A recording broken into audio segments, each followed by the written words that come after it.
빛들. 작가 이주석. 나는 사흘 뒤에 집을 나가기로 했다. 엄마는 굳이 거기까지 가야 하겠냐고 나를 만류했지만 단호히 고개를 저었다. 독립은 원래 힘든 거잖아, 엄마.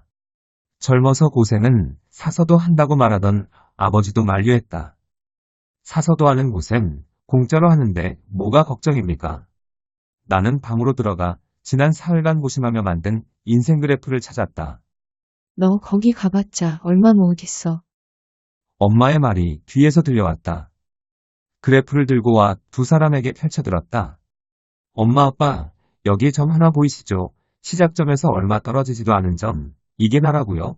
요즘은 120살도 넘게 산다는데 난 이제 겨우 시작이에요, 시작.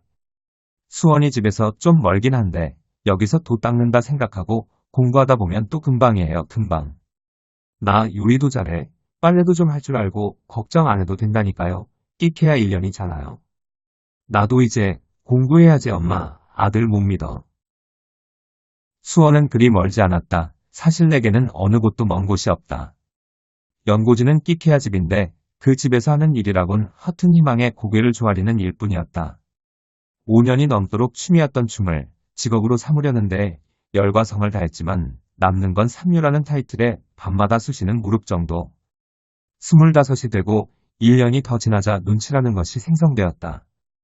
백팩만한 캐리어에 짐을 넣었다. 통이 큰 면바지 몇 개와 줄무늬 티셔츠, 후드티 몇 개를 집어넣자 빈틈이 보이지 않았다. 포장회사란 사치였고 난 캐리어를 들고 집과 수원을 몇 번이나 들락거려야 하는지 세어보았다. 두 손가락이 한 번씩 접혔다 펴졌다. 독립기간을 줄이든지 옷을 줄이든지 해야 했다. 캐리어 지퍼를 닫고 핸드폰으로 전화를 걸었다. 내가 갈 집에는 이미 살고 있는 사람이 있었기 때문이다. 수원 권선구에 있는 집은 외할아버지가 살던 집이었다. 집은 사랑방과 안방만 있는 반쪽짜리 한옥 지붕과 70년대 옥빛장판이 깔린 양옥 지붕이 회색 슬레이트로 이어져 있는 형식이었다. 두 집 사이에는 3걸음 정도 되는 시멘트 바닥이 있어 친척들이 오게 되면 그곳에 돗자리를 깔고 음식을 먹곤 했다. 양옥 옆 창고에는 트랙터와 탈곡기가 덩그러니 놓여 있었고 한옥 옆 부엌에는 아궁이와 찬물만 나오는 수도꼭지가 있었다.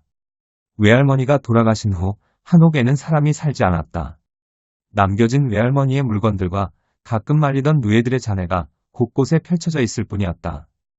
내가 태어난 이후 엄마는 그 한옥에 들어간 적이 없었다. 그 한옥이 무섭다고 했다. 3년 전 팔촌의 장례식에 다녀온 후 엄마는 식탁에서 갑자기 외할머니의 죽음에 대해 이야기를 꺼냈다. 분명 엄마가 맞는데 왜 그리 오싹했는지 몰라. 엄마를 덮은 관 말이야. 엄마 피부가 그 관짝처럼 푸석하고 단단하더라. 이제는 더 이상 엄마가 아니라는 걸 깨달았어. 갑자기 등 뒤가 깜깜해지는 느낌이었지. 관을 덮는 이틀 동안 엄마 얼굴도 제대로 못 봤어. 무서워서. 엄마의 말이 다시 생각난 건 외할아버지의 시체 앞에서였다. 문득 할아버지의 피부도 관짝처럼 단단할까 생각이 들었지만 눈을 감은 외할아버지가 벌떡 일어날 것만 같아 만지지 못했다. 엄마는 반찬 뚜껑을 닫으며 말을 이었다. 내 나이가 고작 23이었어? 넌 감사한 줄 알아야지. 수저를 정리하던 내 손에 엄마의 살이 닿았다. 갑자기 엄마의 피부가 나무처럼 단단해지면 어떨까? 엄마의 손을 유심히 바라본다. 엄마의 손톱 끝이 대추 끄트머리처럼 곱게 휘어 있었다. 3달 전 엄마는 내게 수원에 다녀와 달라고 부탁한 적이 있다. 남은 할아버지의 물건이나 사진을 가져오라는 간단한 부탁이었는데 본인은 그 집에 더 이상 갈 수 없을 것 같다며 내 손에 5만 원짜리 지폐를 쥐어줬다. 내게 이 부탁을 하기 전 엄마는 아빠와 함께 수원에 내려갔었다. 남아있을 할아버지의 물품을 가져오기 위해서였다. 엄마는 할아버지의 집 문턱을 넘어서지 못하고 집에 왔다. 폐허처럼 변한 집 때문이었다. 집에 들어가기도 전 마당엔 종아리를 덮을 만큼 긴 풀들이 무성했고 나무 판자로 만든 대문은 종이 먹었는지 윗부분이 폭삭 내려앉았다. 엄마는 대문을 본 순간 가슴이 뻐근해지며 숨을 쉬기 힘들었다고 했다. 풀을 헤치며 대문 앞에 서니 한옥의 툇마루에는 틈마다 이름 모를 풀들이 빽빽했다. 그 풀들을 본 순간 엄마는 흘러나오는 눈물을 주체하지 못했다. 풀들을 본 후에야 외할아버지의 죽음이 다가왔다고. 엄마는 마당에 무성한 풀을 대충 뽑고 대문을 넘으려던 아빠를 멈춰 세우고 손에 들린 풀을 마당 한켠에 버린 뒤 도망치듯 집을 빠져나왔다.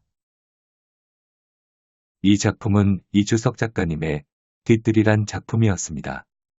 다음 내용이 궁금하신 분들은 내일 다시 뵙겠습니다. 브리딩이었습니다. 감사합니다.